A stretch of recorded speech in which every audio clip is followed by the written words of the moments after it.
China. While the second largest global economy, has one of the world's lowest levels of education on the planet, trailing nearly all middle-income countries in percentage of high school and college graduates. 70% of the labor force is unskilled, meaning less than a junior high education. Scott Rozelle and Natalie Hell authored Invisible China: How the Urban-Rural Divide Threatens China's Rise. Scott is a legend. Alongside being a professor at Stanford, he's the co-director of the Rural Education Action Program, an organization which does some of the best research on rural China and has been able to train up thousands of students, both in the US and China, in field research and quantitative methods. Scott, welcome to ChinaTalk. Thanks, Jordan. It's a privilege to be here. So why write this book now? Why in 2021 should the world be focusing on rural China? Yeah, that's a big question. The book was starting to be written about 5 years ago. I've published about 500 papers, one book. It's probably the only book I've made. It took a while, but it's been a book that tries to bring together all of my research and experiences in rural China since the mid-2000s. And what I discovered is that China, I often say it's one of the biggest problems. China has the lowest level of human capital in the entire middle-income world. I don't care if I'm talking the Tsinghua, the Shanghai Chamber of Commerce, or an NGO in Shenzhen, people gasp. And I think that at this stage of development, as they're trying to move to high income, this is potentially going to be a big challenge that they're going to face. So what is the worst case scenario of how this all unfolds? So I'm a development economist, right? I squat in villages, do research, and I talk to teachers and parents and doctors. So you're probably talking to the wrong guy on this. But when I do discuss this with political scientists or macro economists, I think that it's what happens if China follows the path Mexico happened. You probably don't remember, you're too young. When I was in grad school in the 80s, Mexico was called the next Taiwan. It had grown for several decades in a row at a very rapid rate. OECD, the Organization of Economic Cooperation and Development, that's the rich man's club in the world, they allowed Mexico to enter. Mexico had made it.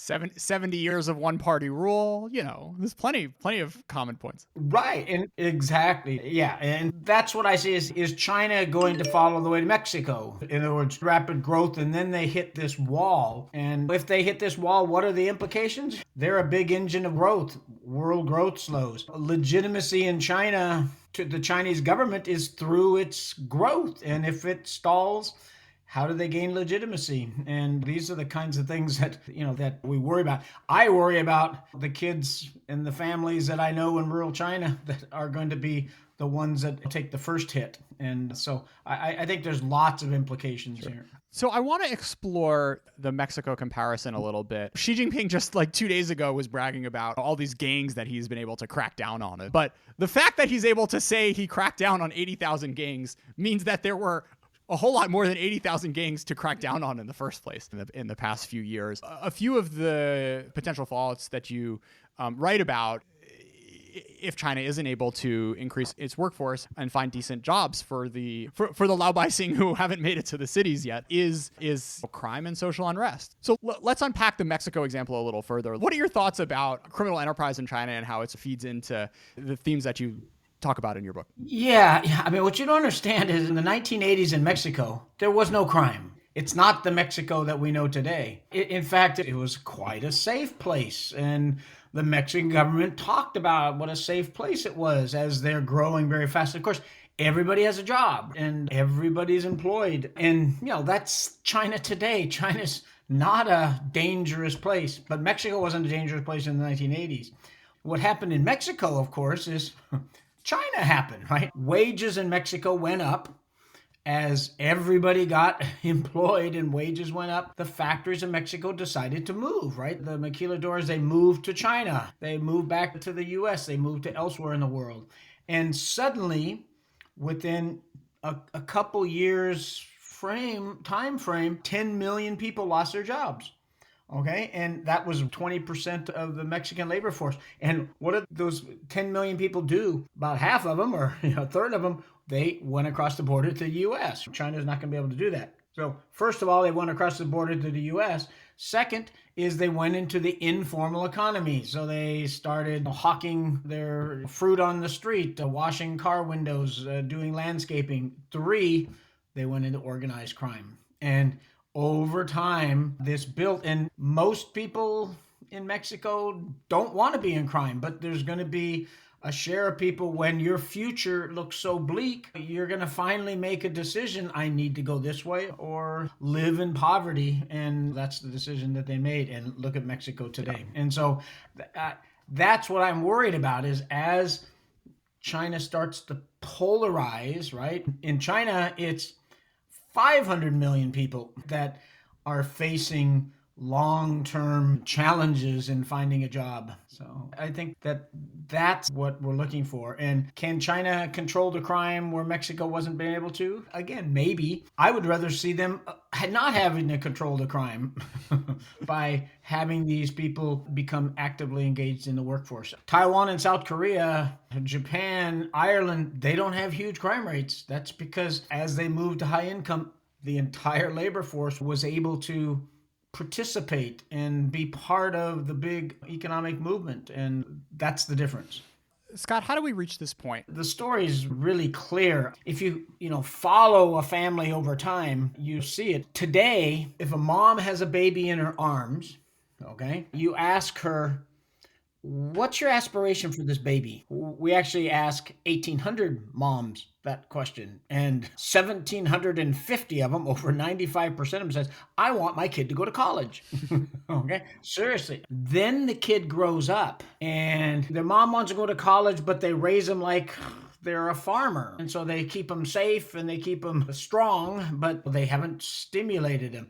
Then they go into very poor quality nursery schools that are private and expensive. And then they go into compulsory school, K to 9. And there's schools like in the US where this is a school district with very low property taxes. So it's a really poor school district and big classes, poor teachers. And of course they're in a system that has a single exam for the whole country. It's called, at high school level, it's called the Zhongkao. And this kid whose mother wanted him to go to college is struggling just to learn 7th grade math. And he suddenly looks at himself and says, there's no way I'm going to pass that high school entrance exam, much less the college entrance exam. There's only enough positions in academic high school for half of rural kids to go to.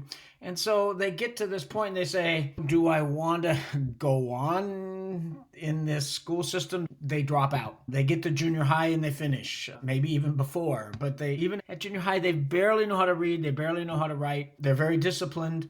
They're great workers for factories. That's what makes great factory workers. You're numerate, literate, and disciplined. But if you want to become bookkeeper for an accounting company or a financial assistant in an investment firm or a bank, you better know math, science, English, Chinese language, computer skills.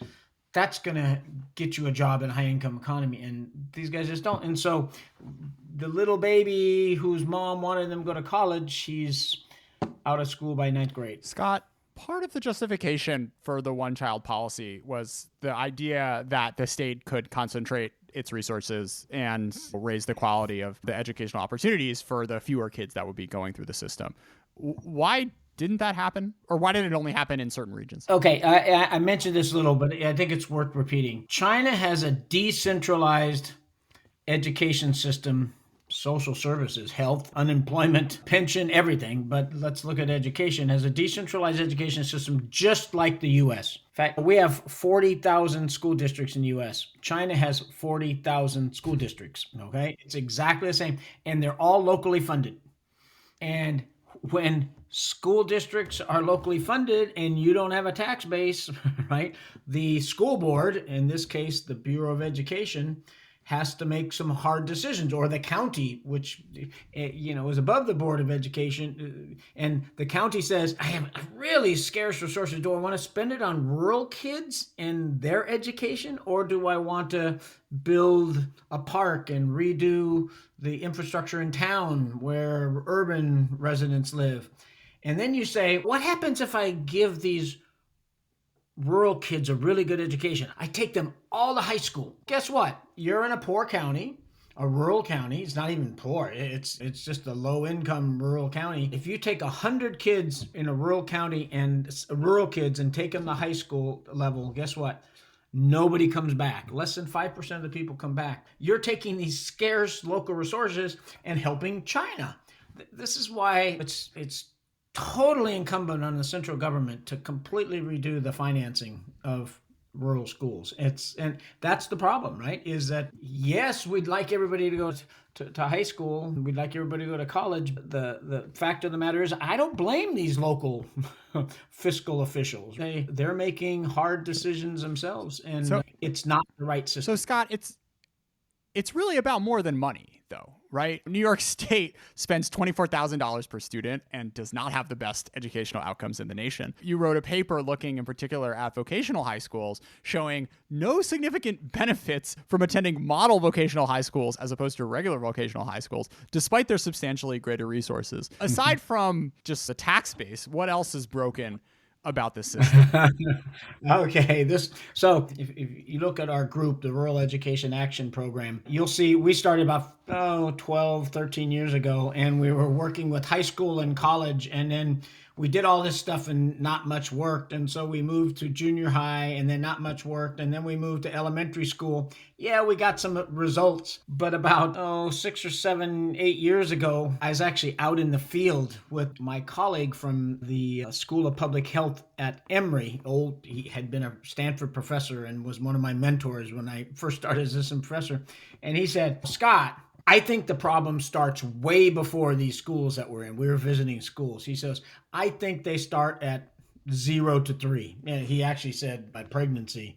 And half of our work now today, Jordan, is with kids that are 0 to 3. And what we found, we just written a meta-analysis of every paper that's looked at the cognition, the language, the social emotional skills of children in rural China, and we're finding that almost half of them have delays. And these are delays that are caused because of just the absence of modern parenting. So they don't stimulate their kids. They love their kids. Remember, I told you they all want them to go to college, but they don't know how to raise their kids to be a college student. China has a saying that's called San Sui Kan Lao. That means at 3, you can see the future. James Heckman, Nobel Prize winner from the University of Chicago, has a paper that says, test the kid at 3, and I'll tell you what his SAT score will be when he's 18. It's the exact same idea.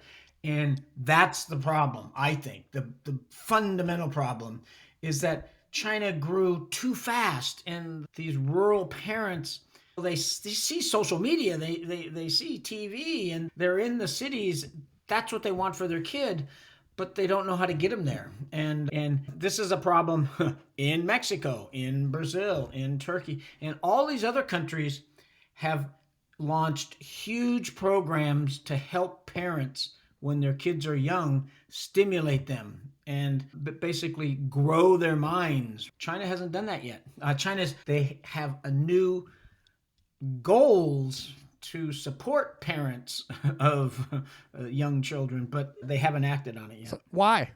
It's the title of my book, Invisible China. Remember, these 500 million people that have never been to high school that I think are going to be a problem in the next 10 years, they're not a problem now. If you go into the factory that assembles your iPhone or your Android phone, you don't need to have a high school education to do this. You're going da-da-da-da-da. They're automating like crazy. The jeans I'm wearing 5 years ago were made in China. These Levi's I'm wearing now were made in Ethiopia. And that's because wages went up too high for too long. And when they got up there, companies automated, companies relocated their supply chain. And of course, then in the aftermath of COVID in our in our trade disputes with China, right? That all of these things have shrunk demand for labor. And we're in a new era where my colleague wrote a paper called The End of Cheap Wages. Wages went up for 15 years in a row from 2000 to 2015.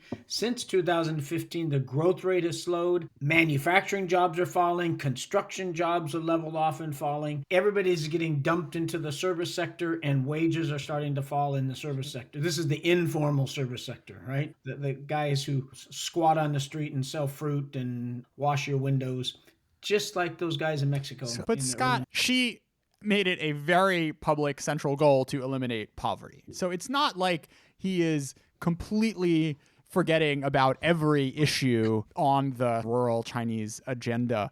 Do you have any sense of why certain ones, like quote unquote eliminating poverty, get more attention than stuff like myopia or malnutrition or early childhood education? I'm all for getting rid of poverty, but getting rid of poverty was easy, right? Who's poor in China today? I'm not talking about in 2030, but today, right? It's the elderly without kids, it's the disabled, and of course, it's the non-Mandarin speaking minority groups that have trouble integrating themselves in the economy. Because up until now, if you have a strong body and that you can speak the local language, you can have a job and you're not poor. Okay?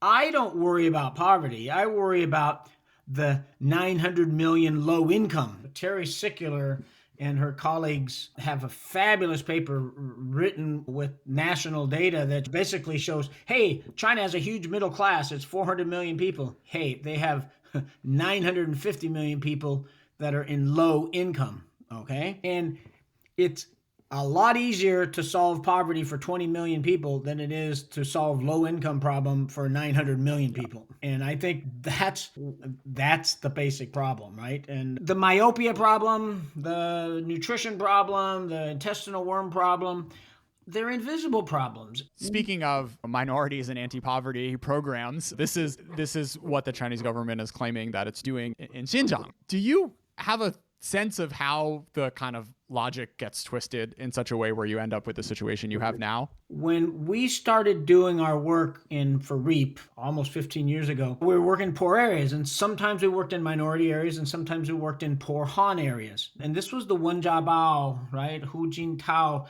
Liu Yandong was deputy premier, very interested in education and health. And we had a dialogue going with them. We would report the problems that we found and the solutions to those problems. And when we went to any of the upper level governments, I don't care if it was the Ministry of Health or the Ministry of Education, said, oh, here's a problem. And they'd say, where is it?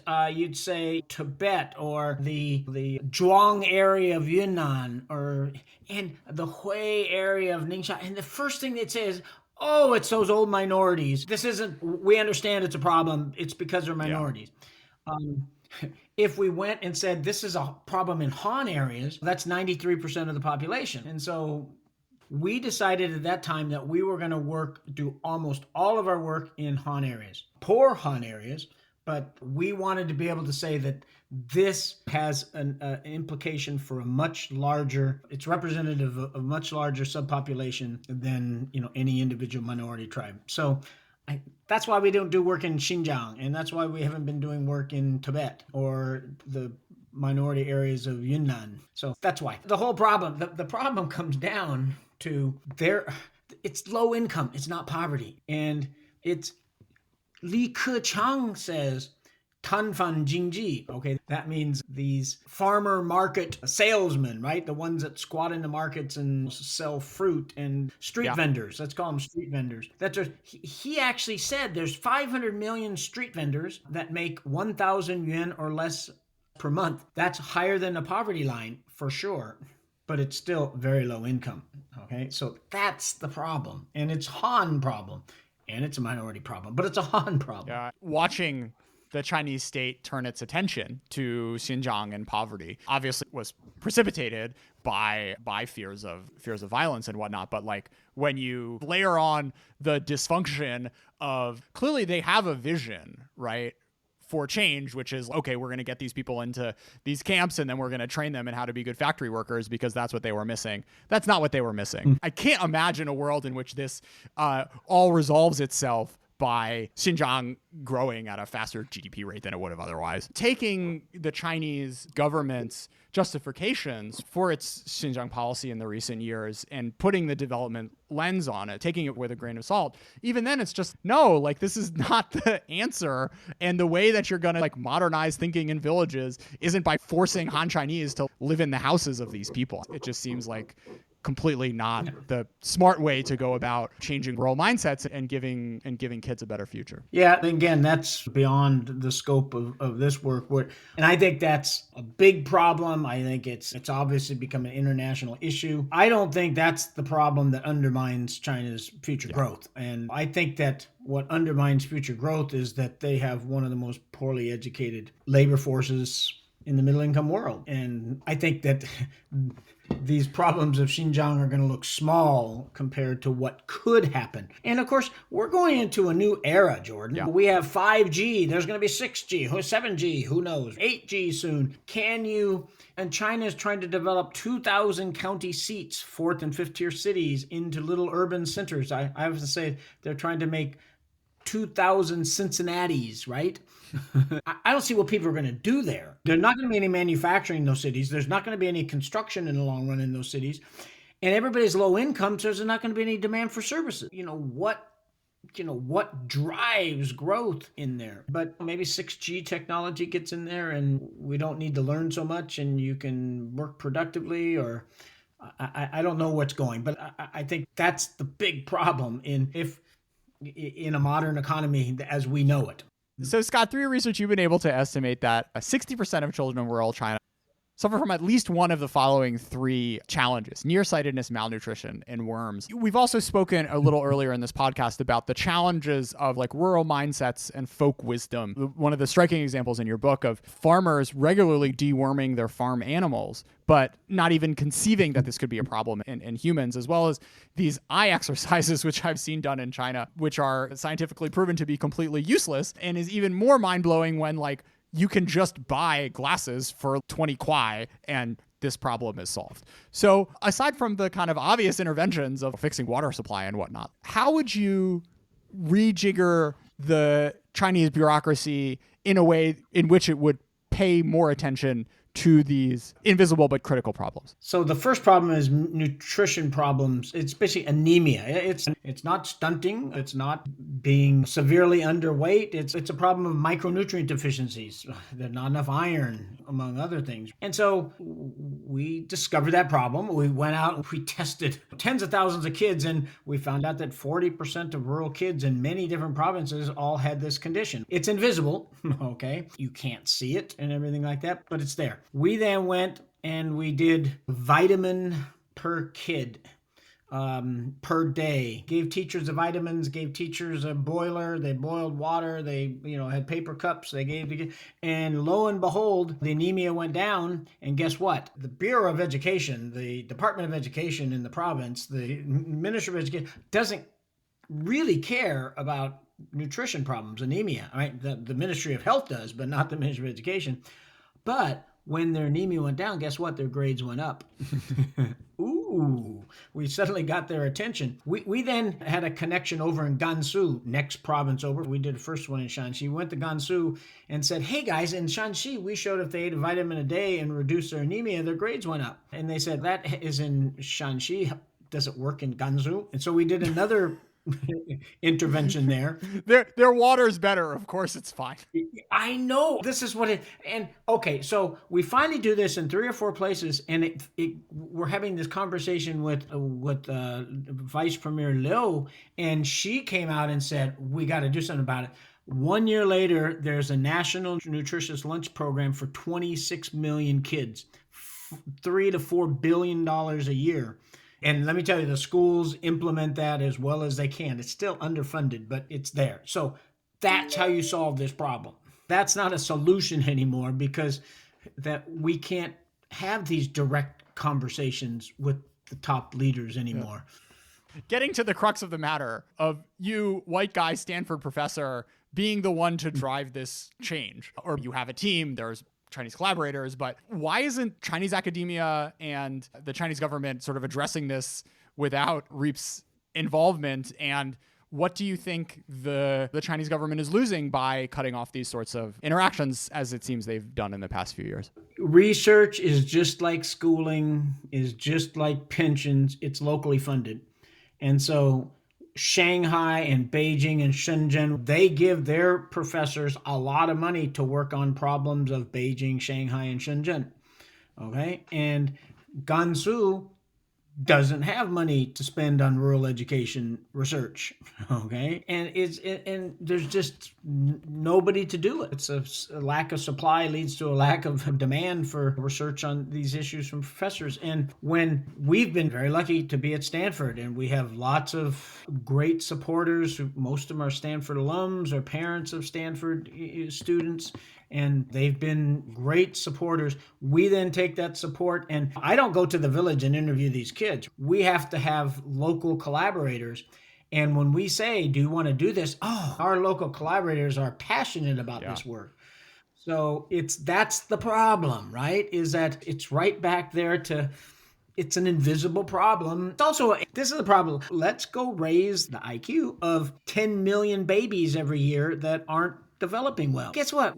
When does that come to fruition, the results of that? About 2045, right? That's when they'll be through college. And that's a problem. And does even this leadership that doesn't have to be elected every 4 years, I don't think they're thinking out that far. We've done the, is China a longer term player than the US's debate a few times on ChinaTalk. And it's like the sexy stuff is investing in semiconductors. This is where the real work gets done. And high-speed rails that you put your name on. Exactly. Right? But, this is the exact sort of thing where if you were making the argument that China was more strategic and more long-sighted, this would be where all the money would be going to. Because if you're playing a 50-year game, the prospects of SMIC making it to the next node is far less important than whether or not 300 million people are going to be able to read and write if you're talking about your country's economic future. And the fact 100%. That this is not what they are laser focused on. They're laser focused on, as you said, Scott, anti-poverty, which means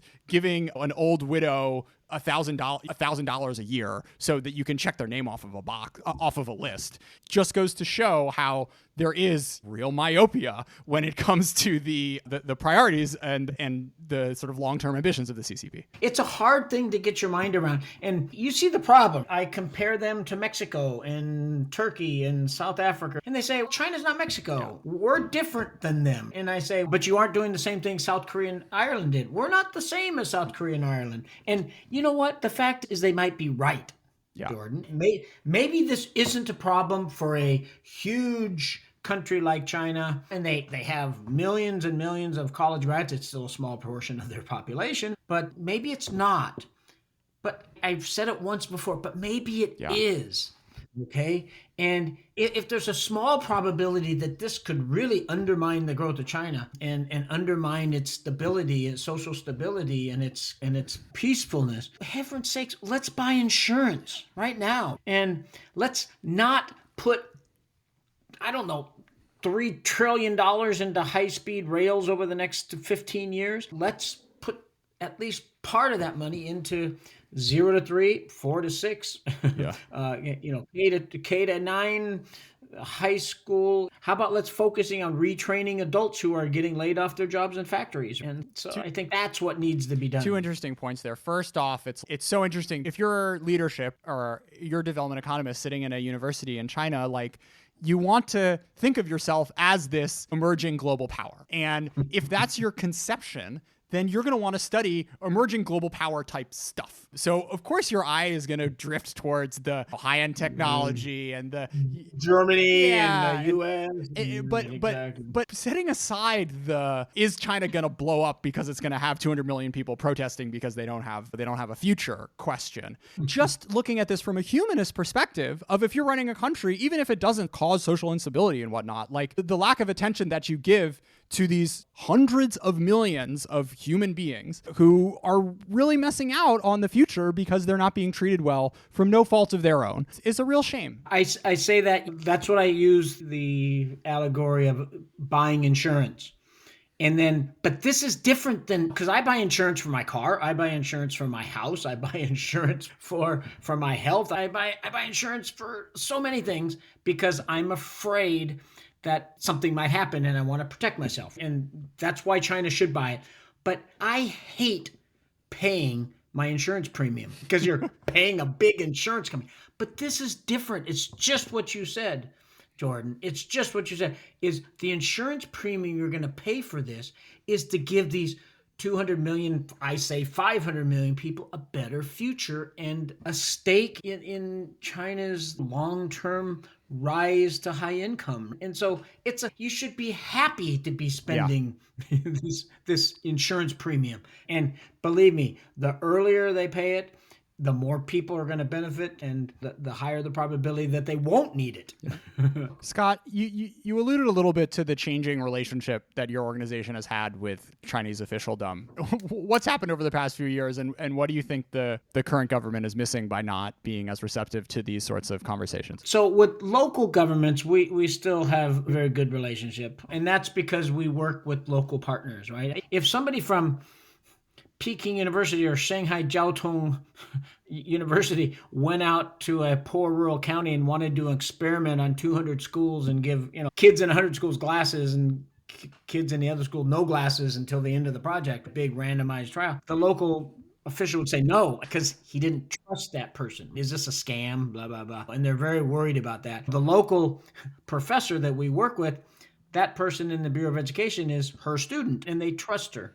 And that relationship with local governments has held very fast and sound. What's changed is at the national level is that this dialogue between the top leaders and academics is basically got much weaker. And I think that there is a tension between academics and the leadership, and that we saw that tension in our last administration in the U.S., right? And I think that some of those same dynamics were playing out there. I never went to the Minister of Education and sat down and talked to him, but my colleagues did.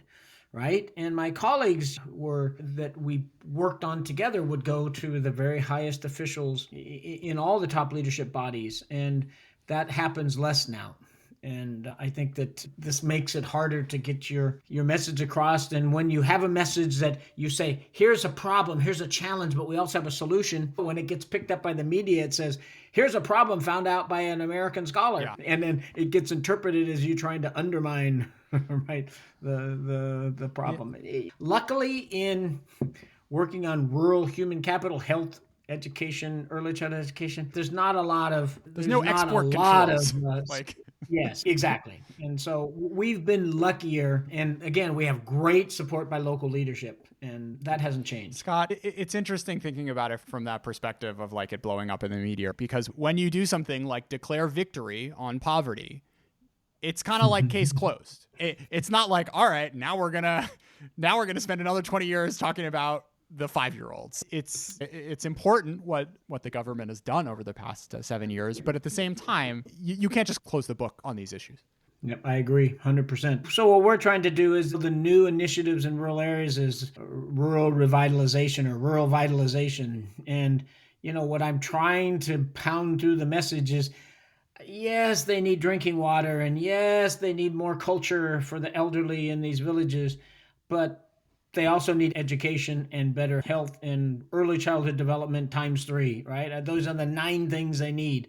Make that part of rural vitalization, and you're going to get you spend $1 on 0 to 3 parental training, and the return is $8.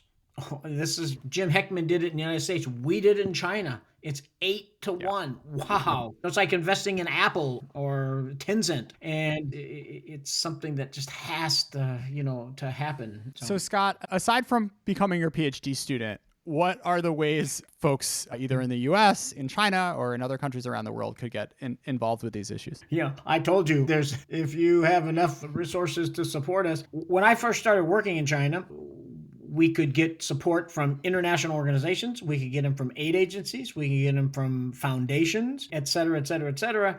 And the Chinese government funded foreign Chinese collaborations. All obviously, there's no more foreign aid to China. There's no more foreign foundations. The U.S. government hardly supports any research in China anymore. So we're funded fully by philanthropy, 100% by philanthropy. So there's that part.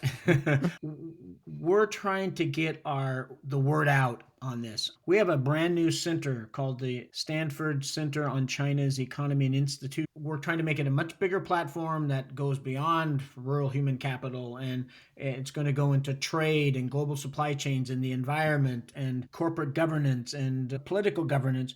And what we want to make this platform on is a platform that we take science-based, high-quality research, empirical research, not just policy opinions, but empirical research, and change it into a palatable form, briefs, okay, and then get it out to the public so that we can school Washington and New York and Silicon Valley and other academics who don't work on China in what's happening there. What's the most important relationship we have in the world? And we're also going to have those conversations with our Chinese business partners and our Chinese academic partners, because I think that the amount of empirical-based information that's available in China is so rare. So the thing people can do is, if you have networks of people who'd be interested in this type of research, but again, easily digestible research results, or if you have interest in experience working in there, we want to set up this network. And so we're looking forward to that. And it'll be something that it's something new for us, but we think we should have done it 5 years ago, but it's needed now. Can you pick 2 or 3 moments of Chinese bureaucratic history that you would like to have been a fly on the wall for? Which years and which departments do you think would have been really interesting to be able to live through? So if I was going to be a fly in the wall in Chinese bureaucratic history, I'm a fly in the wall of a village office. The one I would really like to see, that this is not on the grand scale of things, but I would have liked to have been in the office right after the 2008 financial crisis happened. China had announced in September that they were going to move towards privatizing land, or at least making land rights individual and sellable. And I think that if you would have given 200 million farm families an asset like their own farmland, I think they would have been a huge step forward to avoiding what I've been talking about. Because suddenly they'd have assets that they could rely on as insurance, and then move forward and spend more money on their kids and other things that are important to them. And then since October 2008, they pulled that back, and you can't say the P word with land anymore. So I wish I'd have been on the wall there. I'd like to hear what the discussion is on 0 to 3. It is now a national priority. But when they come out with the plan, it's an inch-thick book on the plan for 0 to 3, and it's 92 pages for urban and 8 pages for rural. But it's the rural kids that need it. How did they come to that decision? It's dumbfounding to me. And they had the information that said 45% of your 3-year-olds have an IQ less than 90 in central and western rural China, which is half of your babies. So half of your babies have this problem. And how can you not say, let's address this? And so I'd like to hear what that conversation was. The whole privatization thing, there's some stat that giving urban house dwellers the deeds to their lands was the greatest wealth transfer in global history. Why don't you expand on that, Scott, about why it's such a big deal that the farmers don't have real deeds? Okay, it's easy. It relates back to the problem of the new dual circulation economy, which is we're not going to rely so much on foreign demand for our products. Trade's going to start to become less and less important. So we got to have our own domestic demand drive incomes, drive growth. And 900 million people are low income. Okay. And guess what? They don't spend money on services. You have 900 million people and they aren't going to be a driver of demand. And why is that? It's because they don't earn a lot of money in the first place. But then once they earn it, what do they have to think about? I could buy services or buy consumption goods now, or I could save it. And why do I need to save? If I have a boy in my family, there's the sex ratio problem, right? Then I need to save 500,000 yuan just to get my boy married in 20 years if he's 1 year old, or 10 years if he's 10 years old, whatever. Also, if I have health insurance, if I cut my finger or if I get a stomach ache, I can go get treated almost for free. And that's a great step forward. But if I get cancer or have a heart problem or have any sort of other serious health problem, catastrophic health coverage isn't perfect in rural China. In fact, you often have to pay in advance to go get coverage in rural areas. So you got to save money for the chance that there's catastrophic illness, and of course retirement. There's the average rural, person gets 65 yuan a month in pension payouts. The average urban person gets 3,000 yuan a month. And so I have to save for my retirement. And so what's the other way? What other thing you could have as insurance policy? Hey, your land. If you have land, you have insurance, right? You have you have collateral to get a loan for it. So suddenly I have this asset that provides me at least part of my insurance that is going to relax this savings motive and can encourage domestic demand. I don't know why people don't think about that. And you can't say the P word, right? The privatization of land word. It's not even on the table. Scott, right? can universal basic income solve all of these problems? The problem with universal basic income is, in the long run, it's hard to have a democracy with universal basic income, right? Because once you have 51% of the people getting universal basic income, they're going to vote really high taxes and nobody's going to want to work. But yeah, one thing China should be spending their money on is trying to protect the unemployed, or the people who are trying to get retrained, and giving them some universal income, at least until they can get retrained, that they don't stray into other areas. China maybe have the second biggest economy in the world, but it's 70th in terms of per capita income. They're not going to be able to give very high universal income and for a long time. And that's probably where the world's going. And I don't even want to go into this because, again, I'm a development economist, not a macro futurist. We're headed towards a post-industrial society. We're going to have to deal with that. This is why sometimes the assumptions I make on where China's going is based on the industrial economies that we lived in the last couple hundred years. But yeah, it's a interesting question to think about. But the takeaway basically is China's too poor to solve this by just China's too cutting poor to everyone's have checks. sufficient universal basic income to solve this problem, right? They can't pay 700 million people to stay at home and play mahjong. So you wrote this book before COVID, Scott. What, if any, impact has COVID had on all of these developments? Well, it slowed China down for a while, and rural incomes have fallen. Now they've recovered a lot as their economy has recovered, but wages are down and work hours are down for the low skill jobs. If anything, is accelerating that trend that I'm talking about. It's polarization starting now. And now, does it snap back?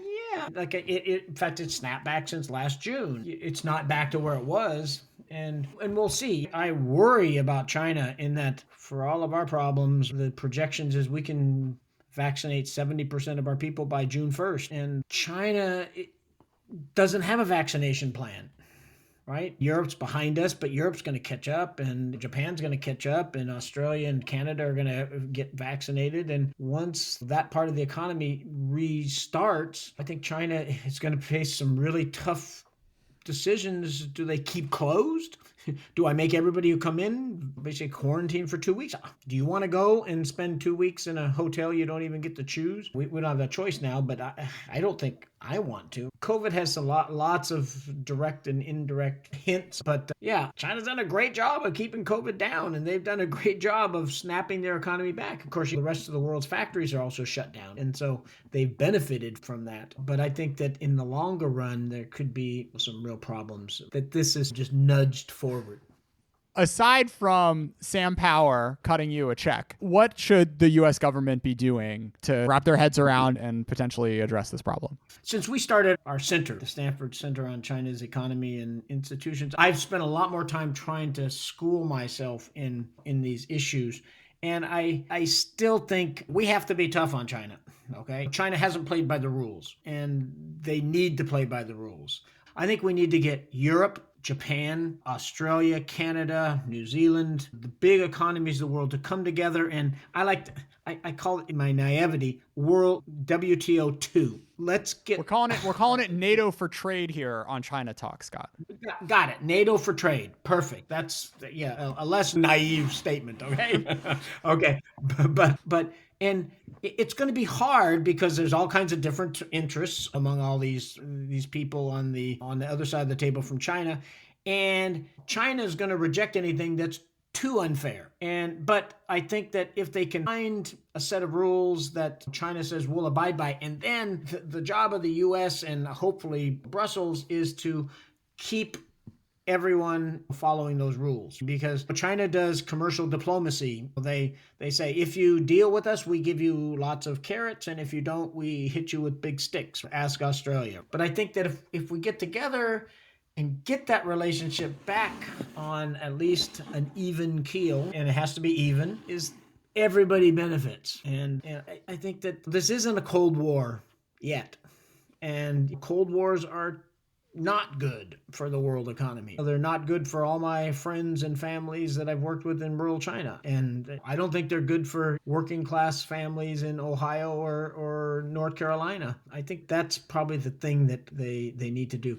And like I said, I think everybody needs more information. We have a policy brief for writing about the views of the Chinese public and how it differs from the views of the Chinese government.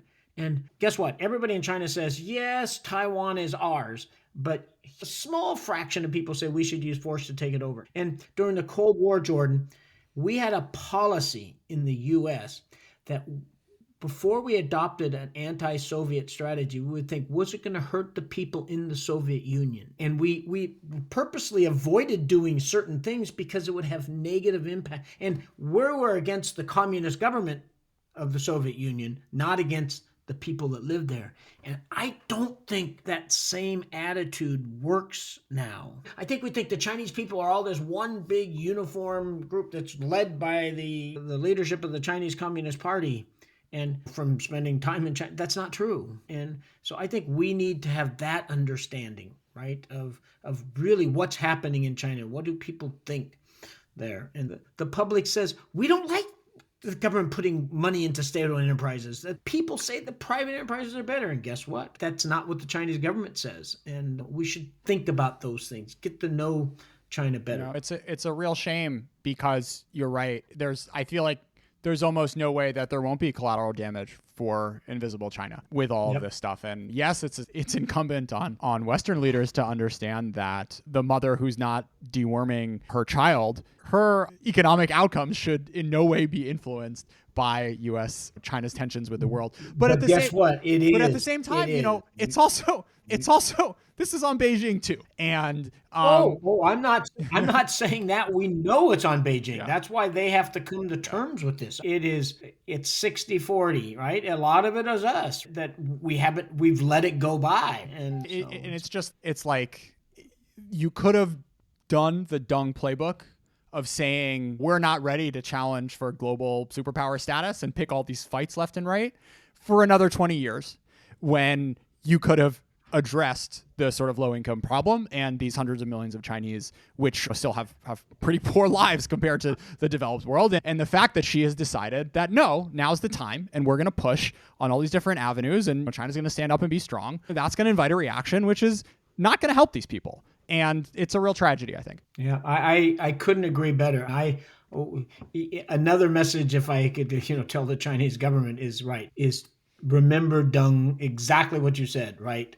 Keep a low profile. It's not, 70th country in the world in per capita income. It's not your time to become the big world leader. And you haven't proved that you should even be the world leader. So why try to do it, right? And throw around your middle income body. And it's a big body, but it's still a middle income body. And there's too many things at home that get hurt when it doesn't come out. Scott, say I have a month. What is my dream rural China road trip? I would do it in mid-September and start in Gansu and just head south towards Kunming and Guangxi and go through Ningxia, southern Shanxi, Sichuan, Chongqing, Guizhou, just that follow it's the best weather in China is in the fall, right? And you stop it. You can stay in very nice hotels in the county seat. There's lots of recreation areas in these areas, but then also make sure you get out and walk through the villages and just stop on the side of the road and walk in the village. The great thing about China is villages are open everywhere, right? You don't need any special permit or anything for them, and people are so nice. They'll invite you into their home and they'll tell you their stories. So you can have a great time, stay in nice hotels, eat cheaply, and go all the way from North Asia to the tropics. Scott Rozelle, what a pleasure. Thank you so much for coming on China Talk. Jordan, we look forward to having lots of interaction with you